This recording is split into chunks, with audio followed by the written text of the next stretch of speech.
It started as a desperate move to stop men from freezing to death in the unforgiving Arctic winds, but it turned into one of the most brilliant field survival hacks of the 20th century. During World War II and the subsequent Cold War patrols in the far north, soldiers stationed in sub-zero regions of Finland, Norway and Siberia learned a method so effective that it could raise body temperature and reverse early frostbite within minutes, using nothing more than snow, canvas and body heat. This Arctic shelter trick, as it came to be known among northern troops, wasn't built from fancy gear or advanced science.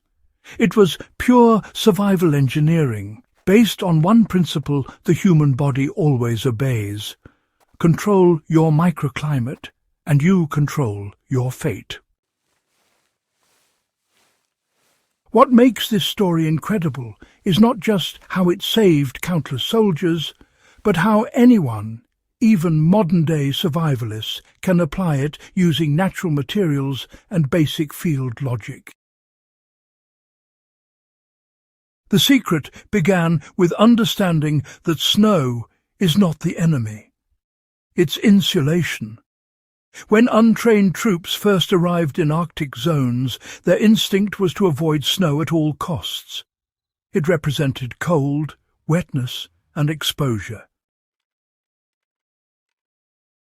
But, experienced Finnish and Siberian scouts knew better.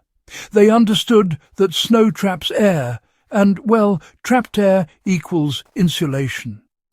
The temperature inside compacted snow can hover just below freezing, while the outside air might drop to -40 degrees Celsius. That difference could mean survival. The trick began when soldiers realized that digging into snow, rather than sleeping above it, created a temperature barrier. But the life-saving breakthrough came when they learned to combine that principle with reflective layering, using canvas, ponchos, or even metal foil from ration packs to trap body heat. Inside that sealed snow cocoon, the temperature could climb high enough to thaw early frostbite and restore circulation to frozen fingers and toes. This was not theoretical. Finnish soldiers during the Winter War of 1939 to 1940 built these makeshift shelters nightly. Soviet patrols later adopted similar methods, calling them pockets of warmth. It was a simple, repeatable process. Snow was carved into a trench or dome, insulated with pine boughs or straw, and sealed with fabric. Within minutes, the space transformed from death trap to life pod. The real genius came when soldiers figured out how to turn the concept into a rapid deployment method, what modern survivalists would call a field hot shelter. Instead of relying solely on snow caves, they began combining compact shovels, ponchos and exhaust pipes from vehicles to create controlled microclimates anywhere. So the method went like this. First, they'd dig a shallow depression, about shoulder deep, just big enough for a person to sit or crouch in. Then they'd use snow blocks or simply pack the snow to create windbreak walls all around. Over the top, they'd stretch a canvas or a shelter half, anchoring it with skis, rifles, or even branches, Now, this structure alone could actually cut wind chill in half. But honestly, the key element was always the heat source. A small tin stove, a candle, or sometimes just a ration tin filled with solid fuel tablets. When you lit that little heat source inside the enclosed space, the minimal warmth trapped by the insulating power of snow, could raise the inside temperature by 20 degrees Celsius in under 5 minutes. Soldiers used to call this the Arctic minute shelter because, well, it was small enough to build in just a few minutes and strong enough to reverse early frostbite before any permanent tissue damage could set in. One report from the Norwegian resistance described using this method during a blizzard on the Finnmark plateau. The men built quick snow depressions, lit a single candle per shelter, and within 10 minutes were sweating despite the outside air being minus 35 degrees Celsius. The combination of confined space, reflected body heat and snow insulation worked like a natural incubator. At first glance, the idea that sitting in a snow hole could save you from frostbite sounds, well, a bit counterintuitive. But the physics of heat retention make it completely logical. Snow's crystalline structure traps tiny pockets of air. Each of those air pockets resists heat transfer, making snow a poor conductor.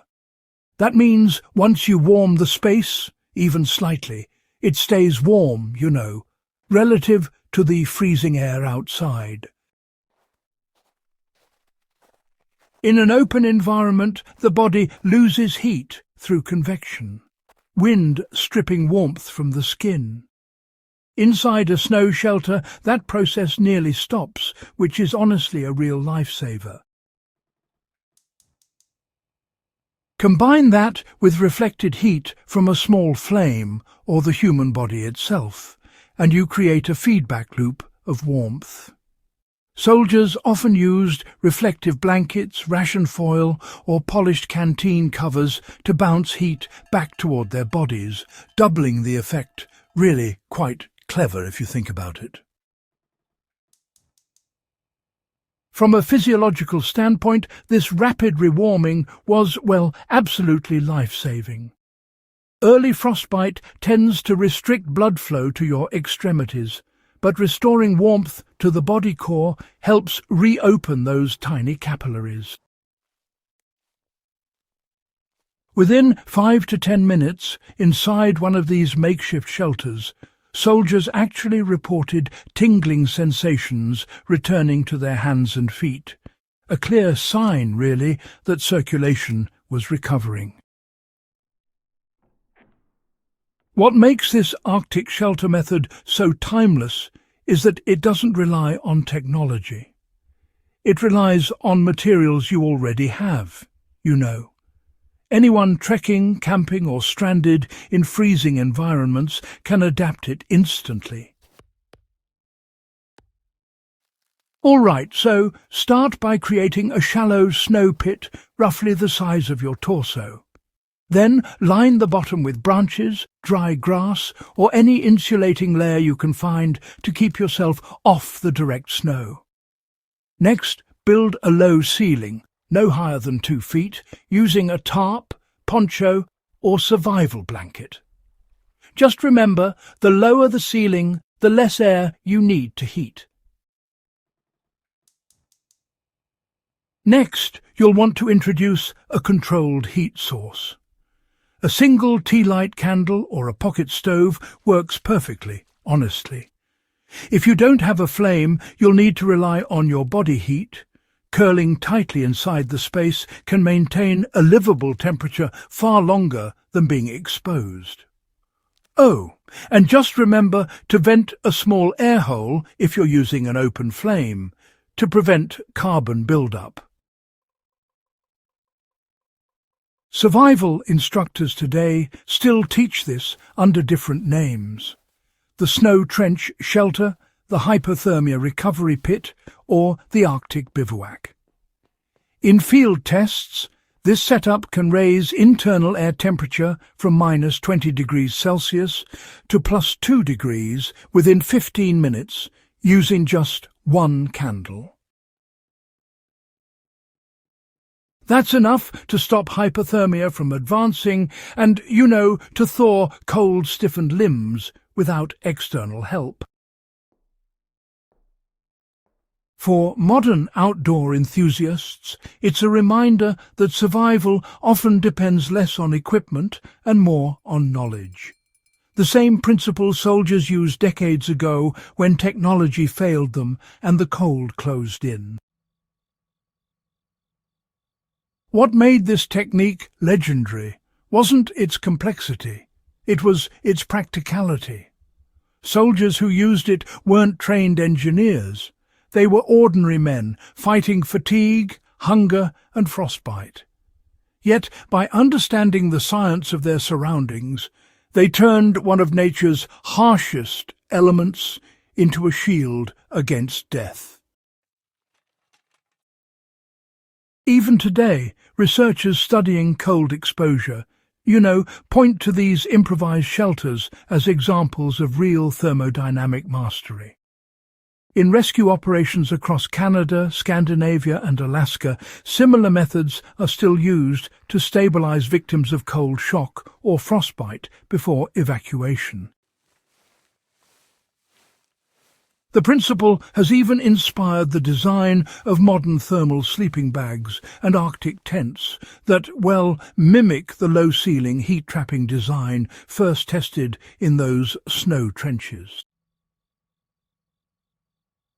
The Arctic shelter trick stands as proof that survival isn't about overpowering nature. It's about working with it. It's a quiet reminder from history that the environment you fear might actually hold the very key to saving your life. If you enjoyed uncovering this forgotten survival method, subscribe to The Backyard and share this video with other history enthusiasts. Each story we tell revives lost techniques, real innovations, and the raw ingenuity that helped ordinary people endure extraordinary conditions. Stay curious, stay prepared, and keep the legacy of fieldcraft alive. Because, honestly, history's lessons are the best survival guides we'll ever have.